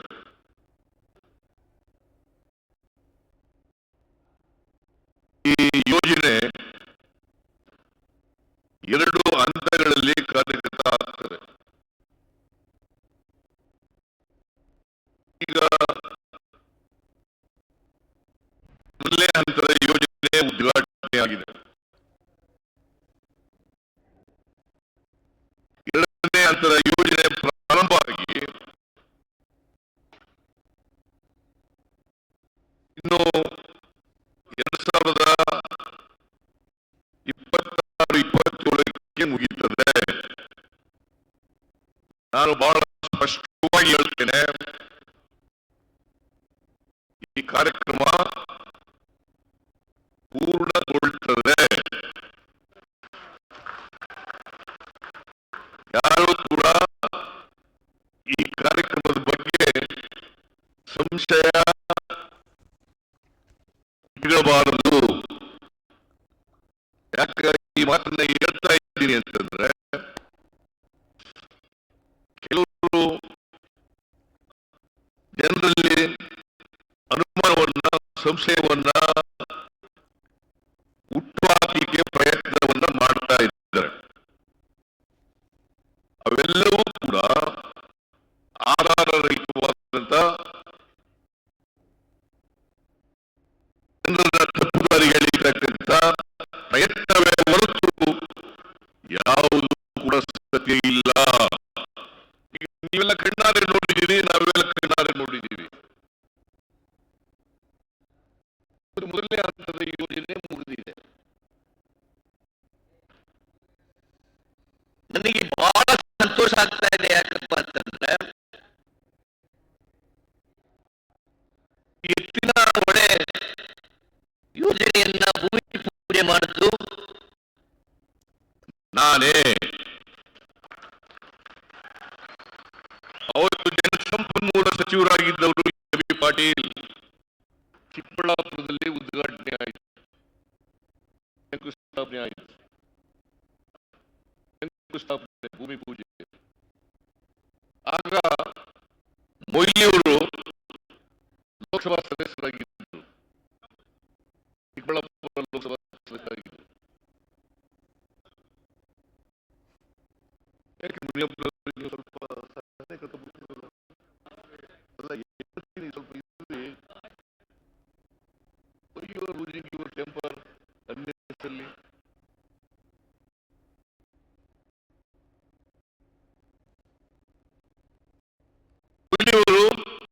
ಆಗ ಅಧ್ಯಕ್ಷರಾಗಿದ್ದರು. ಈ ಯೋಜನೆ ಆಗಬೇಕು ಅಂತೇಳಿ ರಮೇಶ್ ಕುಮಾರ್ ಅವರು, ಕೃಷ್ಣ ಬೈರೇಗೌಡರು, ಕೆ ಎಚ್ ಮುನಿಯಪ್ಪನವರು,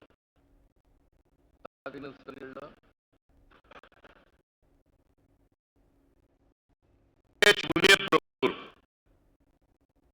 ಸುದರ್ಶನ್ ಅವರು, ಶ್ರೀರಾಮದವರು, ಆಗ ಎಲ್ಲ ಶಾಸಕಗಳು ಕೂಡ ಎತ್ತಿನ ಹೊಳೆ ಯೋಜನೆ ಆಗಬೇಕು, ಬಹಳ ದಿನದಿಂದ ಜನರ ಅಪೇಕ್ಷೆ, ಅದಕ್ಕೆ ಇದು ಒಂದು ಮಹತ್ವಾಕಾಂಕ್ಷೆಯ ಯೋಜನೆ.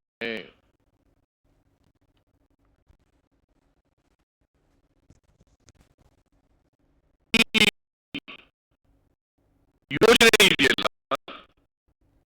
ಇದನ್ನ ಬಿಜೆಪಿ ಸರ್ಕಾರ ಇದರಲ್ಲಿ ರೂಪಿಸಿದ್ರು. ಆದ್ರೆ ಭೂಮಿ ಪೂಜೆ ಮಾಡೋದು ನಾವು, ಹಣ ಕೊಟ್ಟಿದ್ದು ನಾವು, ಟೆಂಡರ್ ಕರೆದದ್ದು ನಾವು. ಇಲ್ಲಿ ಎಂ ಬಿ ಪಾಟೀಲ್ ಇದ್ದಾರೆ, ಇದ್ದಾರೆ, ಕೆ ಎಚ್ ಮುನಿಯಪ್ಪ ಇದ್ದಾರೆ,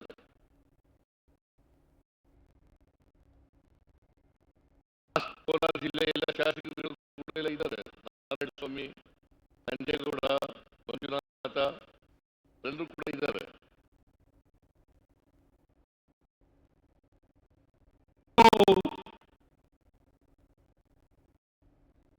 ಕೋಲಾರ, ಚಿಕ್ಕಬಳ್ಳಾಪುರ,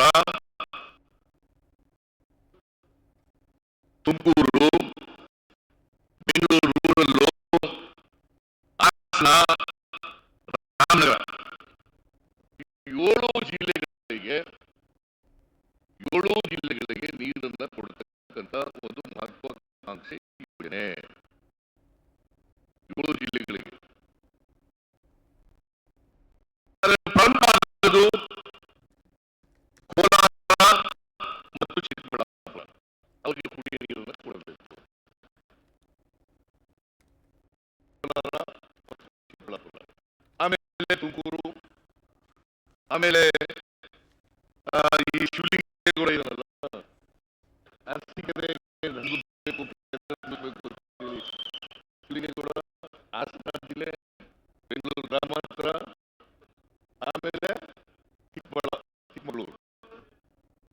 ಚಿಕ್ಕಮಗಳೂರು ಎಲ್ಲ ಜಿಲ್ಲೆಗಳಲ್ಲೂ ಕೂಡ ಇವತ್ತು ಸುಮಾರು 24.01 TMC ನೀರು ಬೇಕಾಗುತ್ತದೆ.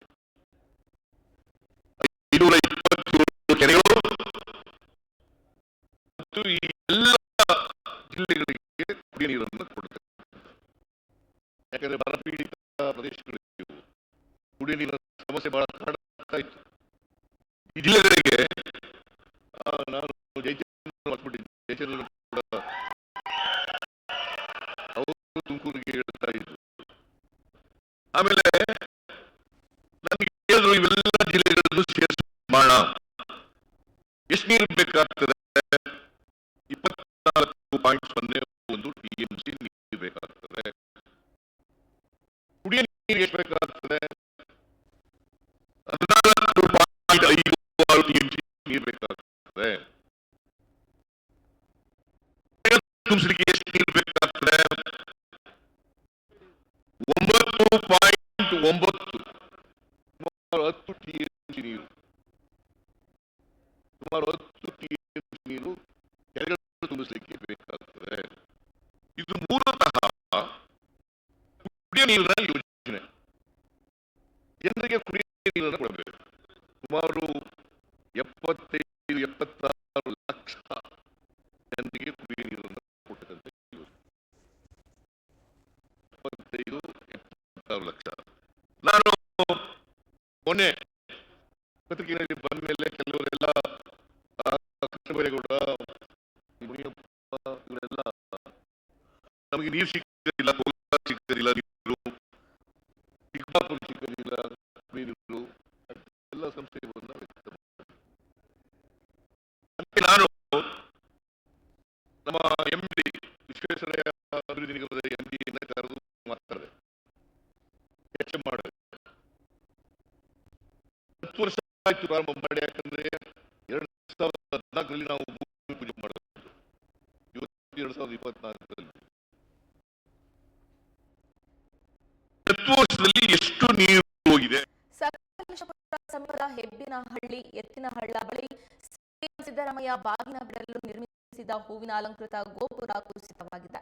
ಪಶ್ಚಿಮ ಘಟ್ಟದ ಮೇಲ್ಭಾಗದಲ್ಲಿ ಹರಿಯುವ ಹಳ್ಳಗಳಿಂದ ನೀರನ್ನ 7 ಜಿಲ್ಲೆಗಳಿಗೆ ಕುಡಿಯುವ ನೀರಿನ ಪೂರೈಕೆಗೆ ಬಳಸುವ ಮಹತ್ವಾಕಾಂಕ್ಷೆಯ ಎತ್ತಿನಹೊಳೆ ಯೋಜನೆ ಕಾಮಗಾರಿ ಮೊದಲ ಹಂತ ಲೋಕಾರ್ಪಣೆಯಾಗಿದೆ. ಈ ಕಾರ್ಯಕ್ರಮ ಹಿನ್ನೆಲೆಯಲ್ಲಿ ಹೂವಿನ ಗೋಪುರವನ್ನು ಹಾಕಲಾಗಿದ್ದು, ಗಾಳಿ ರಭಸಕ್ಕೆ ಈ ಗೋಪುರ ಕುಸಿದು ಬಿದ್ದಿದೆ.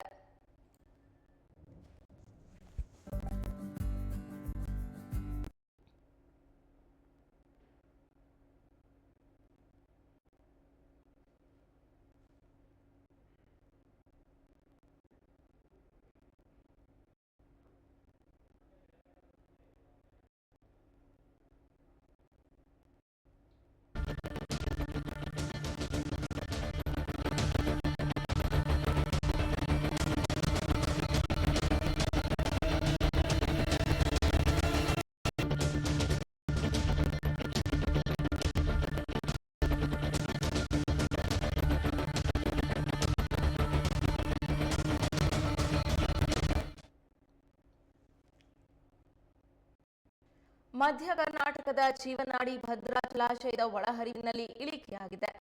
ಜಲಾನಯನ ಪ್ರದೇಶದಲ್ಲಿ ಮಳೆ ಕಡಿಮೆಯಾಗ್ತಿರೋದ್ರಿಂದ ಒಳಹರಿವಿನಲ್ಲೂ ಇಳಿಕೆ ಕಂಡು ಬಂದಿದೆ. ಡ್ಯಾಂನಲ್ಲಿ 183.6 ಅಡಿ ನೀರು ಸಂಗ್ರಹವಾಗಿದ್ದು, ನೀರಿನ ಮಟ್ಟ ಕೂಡ ಉತ್ತಮವಾಗಿದೆ. ಸದ್ಯಕ್ಕೆ ಡ್ಯಾಂನಲ್ಲಿ 8,193 ಕ್ಯೂಸೆಕ್ ನೀರು ಒಳಹರಿವು ಇದೆ. ಒಟ್ಟು ಹೊರಹರಿವು 7,001 ಕ್ಯೂಸೆಕ್ ಇದೆ. ಸಾಧಾರಣ ಪ್ರಮಾಣದಲ್ಲಿ ಜಲಾಶಯದಲ್ಲಿ ಮಳೆ ಸುರಿತಾ ಇದ್ದು ಗೌರಿ ಗಣೇಶನ ಹಬ್ಬಕ್ಕೆ ಮಳೆ ಅಡ್ಡಿಯಾಗುವ ಸಾಧ್ಯತೆಗಳಿವೆ.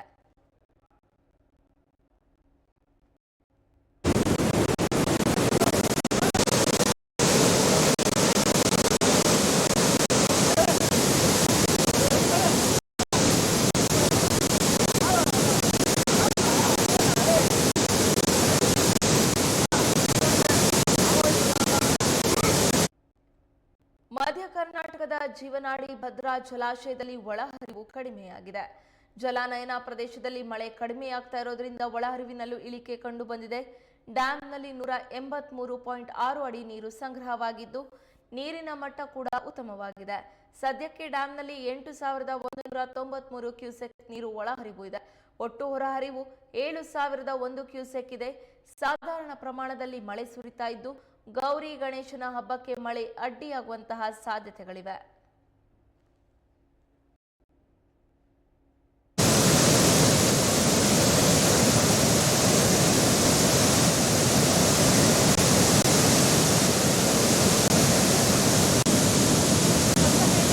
ತುಂಗಾಭದ್ರಾ ಜಲಾಶಯದಲ್ಲಿ ಕ್ರಸ್ಟ್ ಗೇಟ್ ಅಳವಡಿಕೆಯ ಕಾರ್ಯವು ಯಶಸ್ವಿಯಾದ ಹಿನ್ನೆಲೆಯಲ್ಲಿ ಡ್ಯಾಂನಲ್ಲಿ ನಿಧಾನವಾಗಿ ನೀರು ಹೆಚ್ಚಾಗ್ತಾ ಇದ್ದು ಡ್ಯಾಂನಲ್ಲಿ 101.773 ಟಿಎಂಸಿ ನೀರು ಸಂಗ್ರಹವಾಗಿದೆ.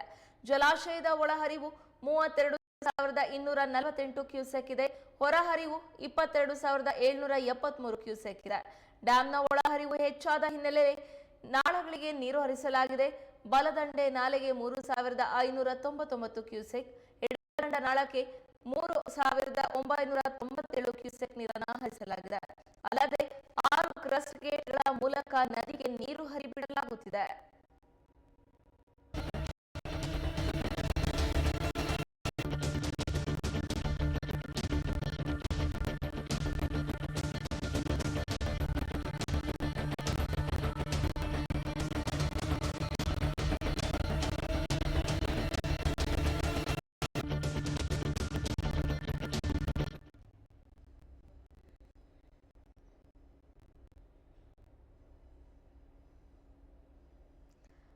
ಕೆಲವು ದಿನಗಳ ಹಿಂದೆ ತುಂಗಾಭದ್ರಾ ಜಲಾಶಯದಲ್ಲಿನ ಕ್ರಸ್ಟ್ ಗೇಟ್ ಮುರಿದು ಜಲಾಶಯದ ನೀರು ಯಥೇಚ್ಛವಾಗಿ ಪೋಲಾಗ್ತಾ ಇತ್ತು. ಈ ಹಿನ್ನೆಲೆಯಲ್ಲಿ ಕ್ರಸ್ಟ್ ಗೇಟ್ ಅಳವಡಿಕೆಯ ಕಾರ್ಯವು ಪೂರ್ಣಗೊಂಡಿದೆ. ಯಶಸ್ವಿಯಾದಂತಹ ಹಿನ್ನೆಲೆಯಲ್ಲಿ ಡ್ಯಾಂನಲ್ಲಿ ನಿಧಾನವಾಗಿ ನೀರು ಹೆಚ್ಚಾಗ್ತಾ ಇದೆ. ಡ್ಯಾಂನಲ್ಲಿ 101.77 ಟಿಎಂಸಿ ನೀರು ಸಂಗ್ರಹವಾಗಿದೆ. ಜಲಾಶಯದ ಒಳಹರಿವು 32,248 ಕ್ಯೂಸೆಕ್ ಇದೆ. ಹೊರಹರಿವು 22,773 ಕ್ಯೂಸೆಕ್ ಇದೆ. ಡ್ಯಾಂನ ಒಳಹರಿವು ಹೆಚ್ಚಾದ ಹಿನ್ನೆಲೆ ನಾಲೆಗಳಿಗೆ ನೀರು ಹರಿಸಲಾಗಿದೆ. ಬಲದಂಡ ನಾಲೆಗೆ 3,599 ಕ್ಯೂಸೆಕ್, ಎಡದಂಡೆ ನಾಲೆಗೆ 3,997 ಕ್ಯೂಸೆಕ್ ನೀರನ್ನು ಹರಿಸಲಾಗಿದೆ. ಅಲ್ಲದೆ 6 ಕ್ರಸ್ಟ್ ಗೇಟ್ಗಳ ಮೂಲಕ ನದಿಗೆ ನೀರು ಬಿಡಲಾಗುತ್ತಿದೆ.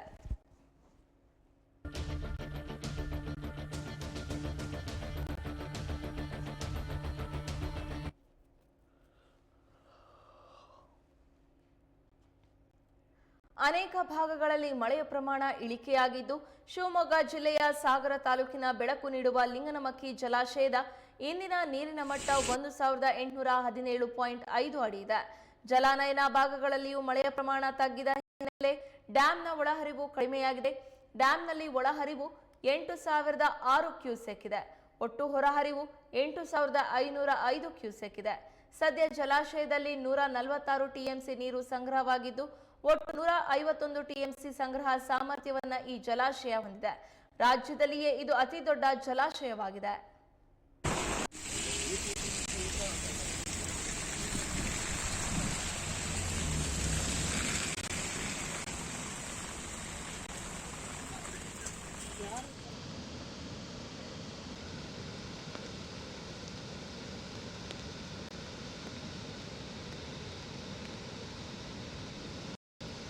ರಾಜ್ಯದ ಹಲವು ಭಾಗಗಳಲ್ಲಿ ಮಳೆಯ ಪ್ರಮಾಣ ಕಡಿಮೆಯಾಗಿದೆ. ಶಿವಮೊಗ್ಗ ಜಿಲ್ಲೆಯ ಸಾಗರ ತಾಲೂಕಿನ ಬೆಳಕು ನೀಡುವ ಲಿಂಗನಮಕ್ಕಿ ಜಲಾಶಯದ ಇಂದಿನ ನೀರಿನ ಮಟ್ಟದಲ್ಲೂ ಕೂಡ ಕಡಿಮೆಯಾಗಿದೆ. 1,817.5 ಅಡಿ ನೀರಿದೆ. ಜಲಾನಯನ ಭಾಗಗಳಲ್ಲಿ ಮಳೆಯ ಪ್ರಮಾಣ ತಗ್ಗಿದ ಹಿನ್ನೆಲೆ ಡ್ಯಾಂನ ಒಳಹರಿವು ಕಡಿಮೆಯಾಗಿದೆ. ಡ್ಯಾಂನಲ್ಲಿ ಒಳಹರಿವು 8,006 ಕ್ಯೂಸೆಕ್ ಇದೆ. ಒಟ್ಟು ಹೊರಹರಿವು 8,505 ಕ್ಯೂಸೆಕ್ ಇದೆ. ಸದ್ಯ ಜಲಾಶಯದಲ್ಲಿ 146 ಟಿಎಂಸಿ ನೀರು ಸಂಗ್ರಹವಾಗಿದೆ. ಒಟ್ಟು 151 ಟಿಎಂಸಿ ಸಂಗ್ರಹ ಸಾಮರ್ಥ್ಯವನ್ನ ಈ ಜಲಾಶಯ ಹೊಂದಿದ್ದು ರಾಜ್ಯದಲ್ಲಿಯೇ ಅತಿ ದೊಡ್ಡ ಜಲಾಶಯ ಇದಾಗಿದೆ.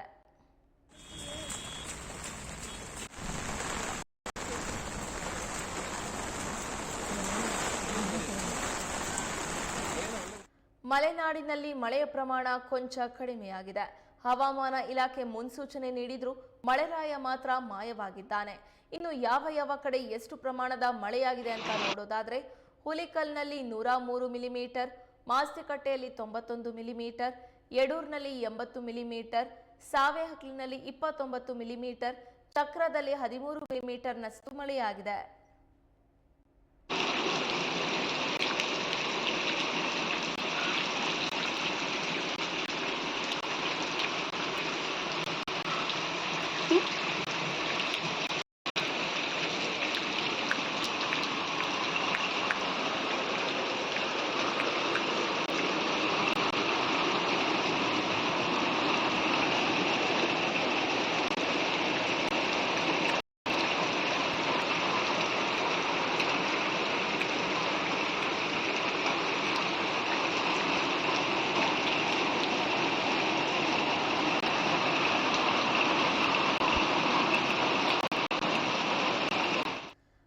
ಗೌರಿಗೆ ಶಿವಮೊಗ್ಗ ನಗರದಲ್ಲಿ ವಿಶೇಷ ಪೂಜೆ ಸಲ್ಲಿಸಲಾಗುತ್ತಿದೆ. ಇನ್ನು ರಾಮಣ್ಣಶೆಟ್ಟಿ ಗಣಪತಿ ದೇಗುಲದಲ್ಲೂ ಸಹ ಗೌರಿ ಮೂರ್ತಿ ಪ್ರತಿಷ್ಠಾಪನೆ ಮಾಡಿ ವಿಶೇಷ ಪೂಜೆ ಸಲ್ಲಿಕೆ ಮಾಡಲಾಗಿದೆ. ಗಾಂಧಿ ಬಜಾರ್ನ ಮಹಿಳೆಯರು ಆಗಮಿಸಿ ದರ್ಶನ ಪಡಿತಾ ಇದ್ದಾರೆ.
ನಾಡಿನಾದ್ಯಂತ ಗೌರಿ ಗಣಪತಿ ಹಬ್ಬವನ್ನ ವಿಶೇಷವಾಗಿ ಆಚರಿಸಲಾಗ್ತಾ ಇದೆ.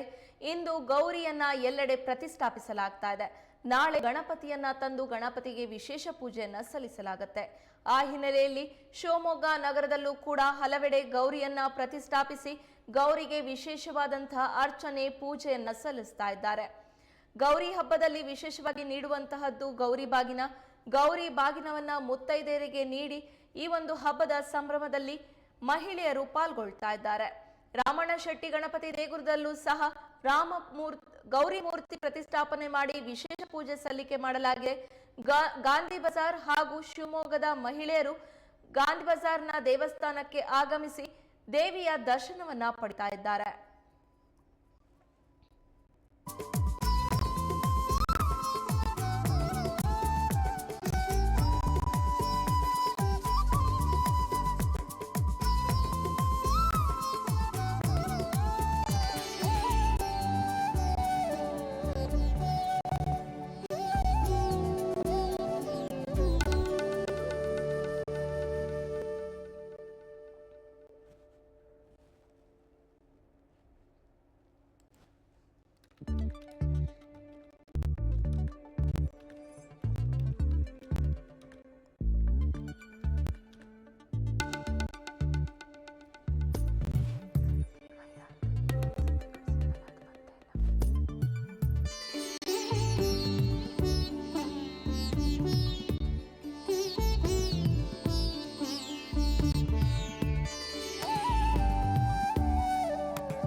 ಶ್ರೀಗಂಧ ಮರಗಳ್ಳರ ಬಂಧನ, ಅರಣ್ಯಾಧಿಕಾರಿಗಳ ಕಾರ್ಯಾಚರಣೆ. ಈ ಕುರಿತಂತೆ ಬಿಗ್ ಬ್ರೇಕಿಂಗ್ ನ್ಯೂಸ್ ಬರ್ತಾ ಇದೆ, ಬನ್ನಿ ನೋಡೋಣ.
ಶ್ರೀಗಂಧ ಮರಗಳ ಕಡಿತಲೆ ಮಾಡಿದ ಆರೋಪಿಯನ್ನ ಬಂಧಿಸಲಾಗಿದೆ.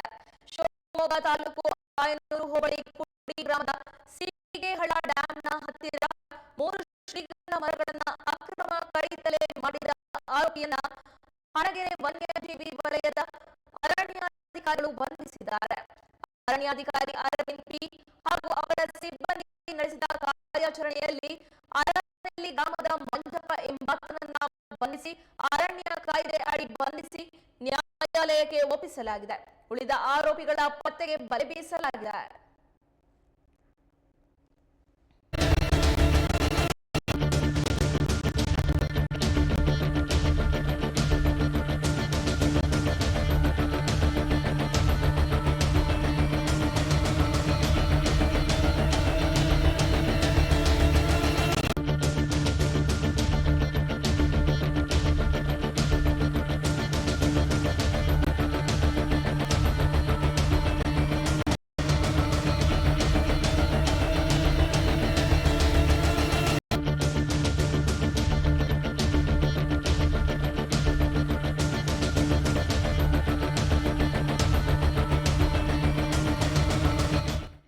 ಶ್ರೀಗಂಧ ಮರಗಳ ಕಡಿತಲೆ ಮಾಡಿದ ಆರೋಪಿಯನ್ನ ಬಂಧಿಸಲಾಗಿದೆ.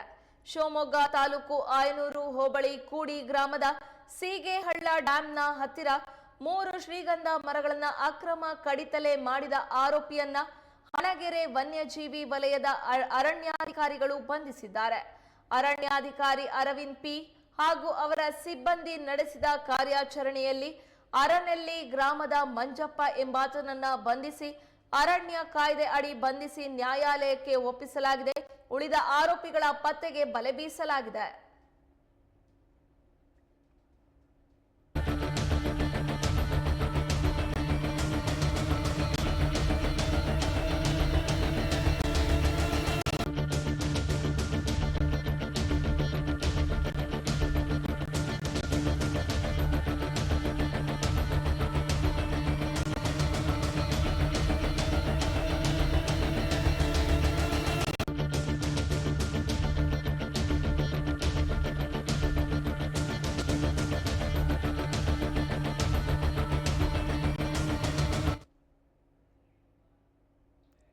ಗಣೇಶ ಹಬ್ಬದ ಹಿನ್ನೆಲೆ ಸೆಪ್ಟೆಂಬರ್ 7ರಂದು ಮಾಂಸ ಮಾರಾಟ ನಿಷೇಧ. ಈ ಕುರಿತಂತೆ ಬಿಗ್ ಬ್ರೇಕಿಂಗ್ ನ್ಯೂಸ್ ಬರ್ತಾ ಇದೆ, ಬನ್ನಿ ನೋಡೋಣ.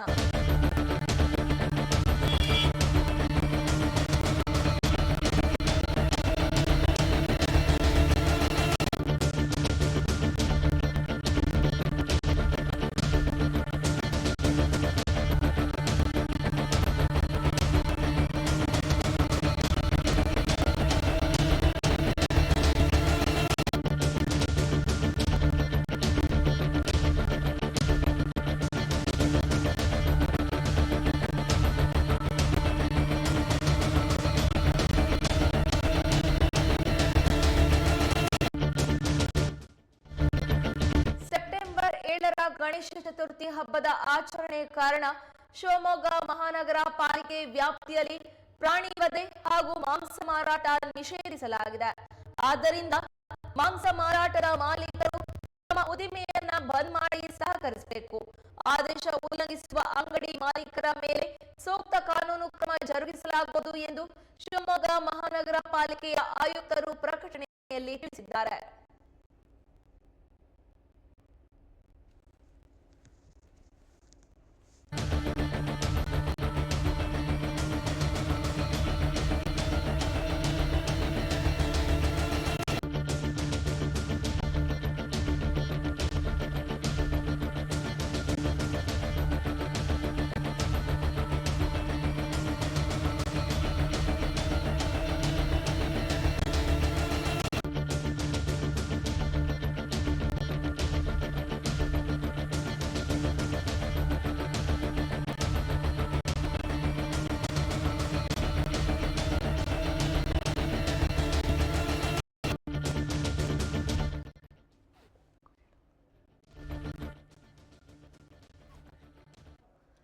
ಸೆಪ್ಟೆಂಬರ್ 7ರ ಗಣೇಶ ಚತುರ್ಥಿ ಹಬ್ಬದ ಆಚರಣೆಯ ಹಿನ್ನೆಲೆ ಶಿವಮೊಗ್ಗ ಮಹಾನಗರ ಪಾಲಿಕೆ ವ್ಯಾಪ್ತಿಯಲ್ಲಿ ಪ್ರಾಣಿ ವಧೆ ಮತ್ತು ಮಾಂಸ ಮಾರಾಟ ನಿಷೇಧಿಸಲಾಗಿದೆ.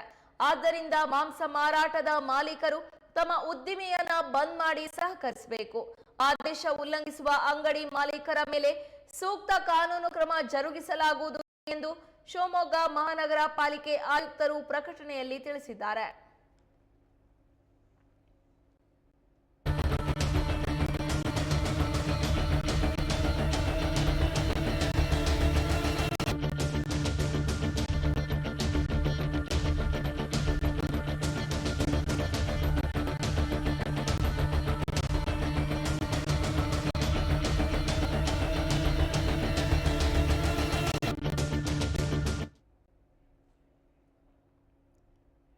ಕೊನೆಯಲ್ಲಿ ಮತ್ತೊಮ್ಮೆ ಹೆಡ್ಲೈನ್ಸ್. ಮಲೆನಾಡಿನಲ್ಲಿ ಗೌರಿ ಗಣೇಶ ಹಬ್ಬ ಬಲು ಜೋರು. ಒಂದು ಮೂರ್ತಿಗೆ 700ರಿಂದ 800 ರೂಪಾಯಿ ನಿಗದಿ. ಬೆಲೆ ಏರಿಕೆಯ ನಡುವೆ ಮಾರುಕಟ್ಟೆಯಲ್ಲೂ ಭರ್ಜರಿ ವಹಿವಾಟು. ಅಂತೂ ಇಂತೂ ಎತ್ತಿನಹೊಳೆ ಮೊದಲ ಹಂತ ಲೋಕಾರ್ಪಣೆ. ಬಯಲು ಸೀಮೆಯ 7 ಜಿಲ್ಲೆಗಳ ಜನರಿಗೆ ಕುಡಿಯುವ ನೀರು ಪೂರೈಕೆಯ ಗುರಿ. ಸಕಲೇಶಪುರದಲ್ಲಿ ಗ್ರೀನ್ ಸಿಗ್ನಲ್ ಕೊಟ್ಟ ಸಿಎಂ ಸಿದ್ದರಾಮಯ್ಯ. ಮಲೆನಾಡಿನಲ್ಲಿ ಬಿಡುವು ಕೊಟ್ಟ ಮಳೆರಾಯ. ಲಿಂಗನಮಕ್ಕಿ ಭದ್ರಾ ಒಳಹರಿವಿನಲ್ಲಿ ಗಣನೀಯ ಇಳಿಕೆ. ಹೊಸಪೇಟೆಯ ತುಂಗಭದ್ರಾ ಜಲಾಶಯದಿಂದ ಮತ್ತೆ ನೀರು ಬಿಡುಗಡೆ.